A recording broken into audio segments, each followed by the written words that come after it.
Hey guys, how's it going?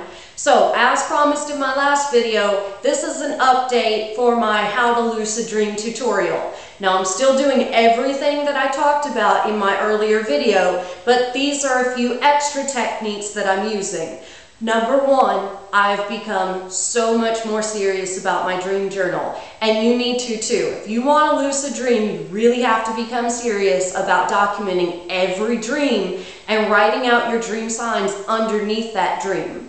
Number two, I have tweaked my reality checks just a little bit. Now, before I said that I would ask myself, is this a dream? And every time I would do that, I would say, well, of course it's not a dream, but now I've got to do a reality check, and I would just do it as fast as I could, just get it over with, pound it out. And it really wasn't sinking in. And when you're in a dream, you believe your reality 100%. You don't question it. That's the problem. That's why you're not having lucid dreams. So you really have to make yourself believe that at any time, you could be dreaming. So instead, I say, this is a dream. And I stop, I look around, I look at all my surroundings, I question myself. How did I get there? Where am I? Is there anything odd going on? What was I just doing? What am I doing now? And then I check my surroundings for any type of external reality checks that I can do, like mirrors, lights, electronics, or clocks. Because again, when you look in a mirror and you're in a dream, the image is going to be blurry, or you might even see someone other than yourself. If you try to flip on a light, the light switch isn't going to work. Electronics don't work, and clocks don't work. They read wrong or differently, or the numbers change or jump around, or you look at it, look away, and look back, and the time will be completely different. So I'm trying to implement other reality checks into my psyche, but at the end of that, I always go back to my hands and either count my fingers or try to push a finger through my hand. Because as I said in my last video, your hands are always going to be with you in the real world and in the dreaming world. You might not have access to a light switch or a mirror, but you're always going to have access to your hands. So I always use my hands as my base reality check. And I really make myself believe it. This could be a dream. How do I know that it's not? Now, the other thing that I started doing was using the wake back to bed method. The wake back to bed method is where you set an alarm clock to wake yourself up about halfway through the night. So whenever you go to sleep, you set your alarm for about 3.5 to 4 hours after that. You wake yourself up. You try not to turn on any bright lights or move around too much, but you also want to keep yourself awake for about 10 to 15 minutes. If you need to go to the bathroom, go ahead and go. You don't want to be uncomfortable, but try not to flip on bright lights along the way, and come back to bed as quickly as possible. You want to get in a comfortable seated position, and if you've already had a dream, you want to write that dream down, and if you haven't, you want to read your dream journal for your past entries. Get the idea of dreaming in your mind. Once you've done that for a few minutes, you put that down, and then you just concentrate on, am I dreaming? What is a dream?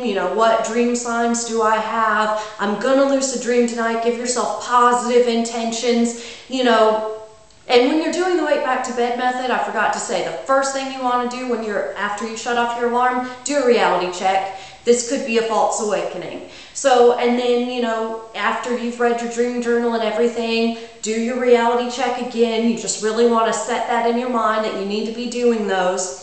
After you've been awake for about 10 or 15 minutes, you go back to sleep.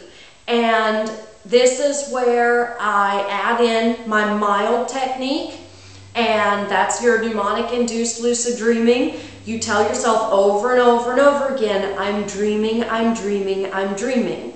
Now, for those of you who might be worried that if you wake up, you won't be able to go back to sleep, or if you're having trouble going back to sleep, I've added in an element of the wild technique, the wake-induced lucid dreaming technique.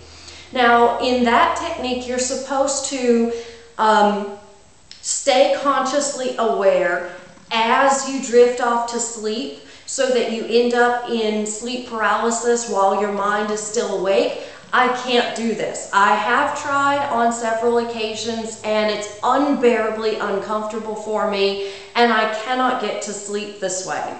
So instead, I've taken the beginning element from it, which is the stop, drop, and roll technique, which allows you to build tension in your body and then release it rapidly so that you drift off to sleep easier.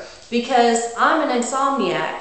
Actually, I don't even have to set an alarm. I wake up about 3.5 hours into the night anyway. I was really scared to use the wake back to bed technique because I was worried if I didn't roll over and go to sleep immediately, I wasn't going to get back to sleep. So for those of you who have that fear, the stop, drop, and roll technique is a great way to bypass that. So what you do is the stop part of it is to hold your hands above your head. You hold them up there for about 5 minutes. This is going to build a lot of tension in your shoulders, which is where we keep most of our tension throughout the day, in your shoulders and in your jaw. Also, if you want to, you can massage your jaw before you even start this. It helps immensely. So you hold your hands above your head for about 5 minutes, you build up that tension, and then after about 5 minutes, you drop your hands. That's the drop part. You've released all that tension that you build up. Now, since I sleep on my back, I quit here. I go into my mild, I'm dreaming, and I'm asleep within about a minute, maybe less, and I'm good to go. I'm probably gonna have a lucid dream after that. Now, if you don't sleep on your back, the third element is the roll. Being on your back is going to make you uncomfortable. Again, you're going to build tension. And so you lay like that for about 5 minutes until you can't stand it anymore, and then you roll over on your side. This releases all the tension, and again, you should go to sleep within about a minute. And, you know, continue to use your mild technique. Tell yourself whatever your mnemonic phrase is. For me, it's I'm dreaming. For you, it could be I will have a lucid dream, or I will be aware in my dreams, or I will be conscious in my dreams. I will make sure to do a reality check in my dream. Anything that you want to say that's going to stick with you and help you to have a lucid dream. So I hope that this works for you guys. If you want to look up more about these individual techniques, they're mild, wild, and wake back to bed. All right, see you again next time.